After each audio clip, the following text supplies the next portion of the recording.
Down or synthetic? Down versus synthetic insulation. Down and synthetic. Down versus synthetic.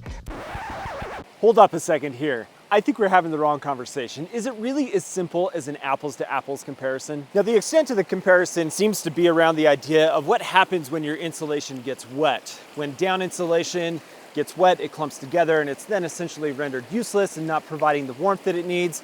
But then we talk, oh, synthetic is a better option if it does get wet because it will continue to insulate. But I think that that is neglecting the bigger picture, the bigger idea of what an insulation is used for and the specific use cases for different types of insulation. First though, I want to thank Thermore for sponsoring this video today. Thermore has been a leader in development of synthetic insulation, particularly recycled synthetic insulations, since 1972.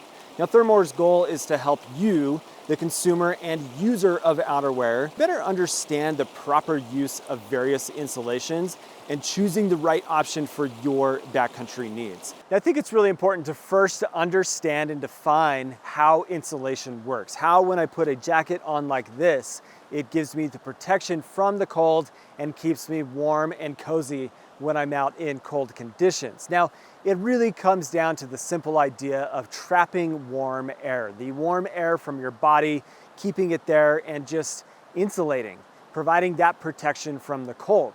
And all it is simply having some space between your body and the outside where that warm air can get trapped. And the insulation has these little spaces in between all the fibers and all of the little down plumes and such, depending if it's synthetic or down filled, for that warm air to get trapped and stay there and then provide that barrier against the cold. So whether that is a down-filled jacket like this that has a pretty good loft to it, this is going to be a really nice warm jacket. Same with this synthetic jacket that I've got here, where I have good loft in all of these baffled areas for that warm air to get trapped. Now, the loftier a jacket is, the warmer it's going to be, the more insulation it provides. Now, this might be the biggest fear that we often hear or talk about in regards to insulation, particularly down insulation, of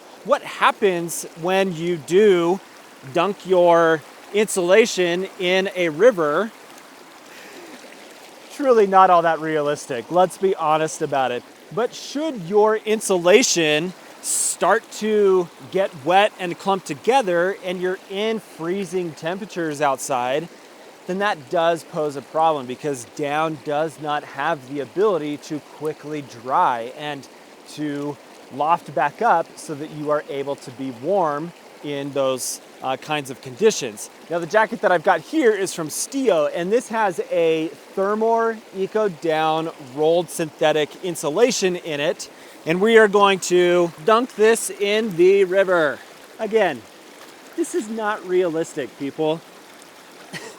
I think that's enough water at this point. And it's simply to prove a point that when synthetic insulation does get wet, it has the properties of being able to continue to loft, because the way that it's constructed and built and such, like if we push all of this water out, this will dry quicker than the down insulation because it doesn't clump together. This is a rolled insulation, and as it dries, it will continue to open up those air pockets and provide the ability to be warm.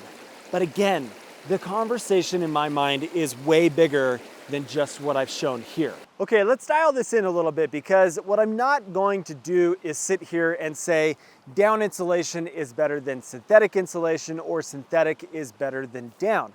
Each insulation type has its place. And this is really a discussion around the idea of active insulation versus static insulation, and choosing the right solution for the activity, for the environment, for the conditions that you find yourself in, so that you are able to have the best experience possible from the outerwear that you choose for your backcountry travel. Now, when I'm talking about static insulation, what I mean by that is simply the idea of an insulation layer like what I'm wearing here that will keep me warm when I am not moving around, when I am just sitting around camp and I'm not generating a bunch of body heat. I need that loft so that it traps as much warm air as possible so that I am able to keep myself warm when I'm not moving around. And that's important to have, because if I go with something really lightweight, like this jacket here, this is not going to keep me warm down to really cold temperatures the same way that this big lofty down jacket will, or this synthetic filled jacket that I have here. These are meant to keep me warm when I'm not moving around. And as soon as I start moving around, that's where problems can arise with the application of a big down jacket like this. And that's where down, in my perspective, really starts to show its limitations, because I think down is a fantastic static insulation option where you want to just be as warm as you possibly can be. And depending on what the temperatures are and the conditions are, you might choose a much heavier weight, like loftier down jacket for colder temperatures, or if it's not super cold, you might still take something lightweight like this in the 40, 50 degree temperatures, but when you're just sitting around camp, you want to be as warm as possible. But as soon as I start moving around in this jacket and generating a bunch of body heat through hiking and such, then this becomes a problem, because this will overheat. I will start sweating too much, and then I am generating more moisture than I want to possibly be generating for being in cold conditions. That poses two potential big issues. One is, if I get really wet from sweat, then I open up a greater opportunity for hypothermia, which is not a good situation to be in. But second is, I can compromise the integrity of my insulation layer for when I need it to keep me warm by introducing a bunch of moisture to it from my body sweat, going through the inner fabric into the down, clumping it together, and then it being not what it's supposed to do.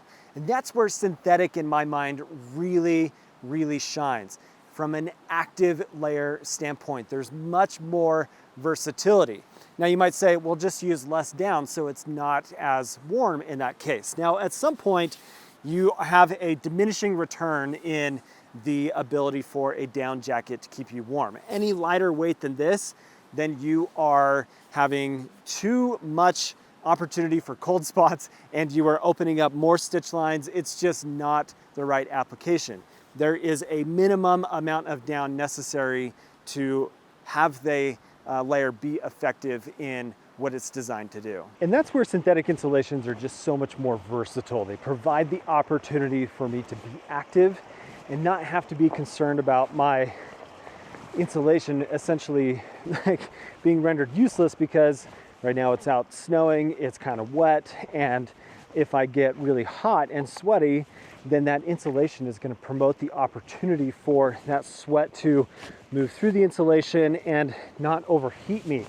But I also have the ability with synthetics to have much lighter weight insulations, where this jacket that I'm wearing here is like a 60 gram per square meter weight of insulation. You could be as low as like 25 grams per square meter, where in a lot of cases down, you can't accomplish that. So the conversation really needs to be around the idea of active versus static. What are you using that insulation for? What do you need it to do for you?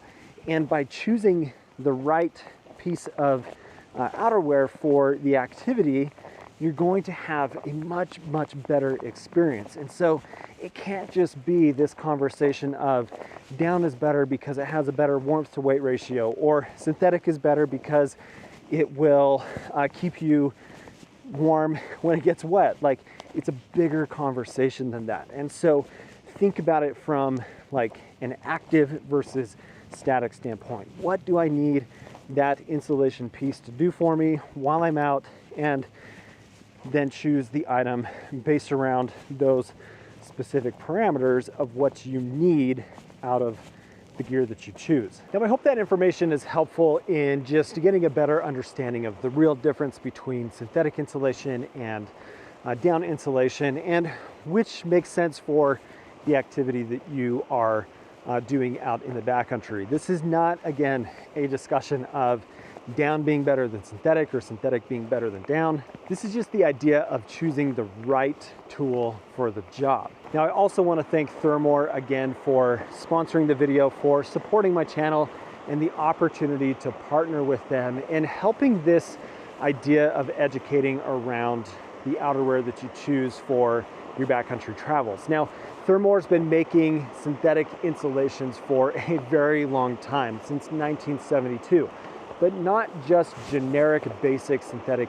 insulations. They specialize in really high performance synthetics that are also recycled from PET plastic bottles. They are providing an opportunity for a more sustainable product by removing trash from the oceans, from reducing the amount of plastic that's going into our landfills, and then in turn creating a synthetic fiber and an insulation that is high performance, that is super durable, and will last for a long time and do exactly what it's designed to do. So down in the video description is some information to learn more about Thermore, who they are as a company, what they're doing from a sustainability standpoint, and just to learn more about their product and what they offer as a company. I want to thank you guys for watching today. If you're not subscribed to the channel, please do subscribe. Hope you have an awesome day. We'll catch you on the next one. See you later.